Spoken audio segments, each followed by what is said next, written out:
মাছের ডিম দিয়ে আজ গাটিগুচু রান্না করলাম। তেল গরম হবার পর মাছের ডিমগুলোকে বড়া করে নিয়েছি।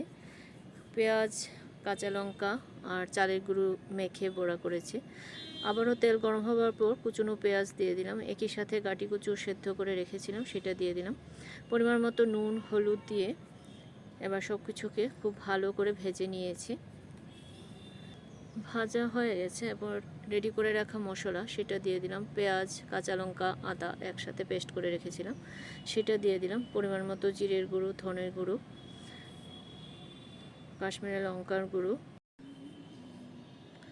দিয়ে এবার সব কিছুকে একসাথে খুব ভালোভাবে কষিয়ে নিয়েছি। মশলা ভাজা হয়ে গেছে।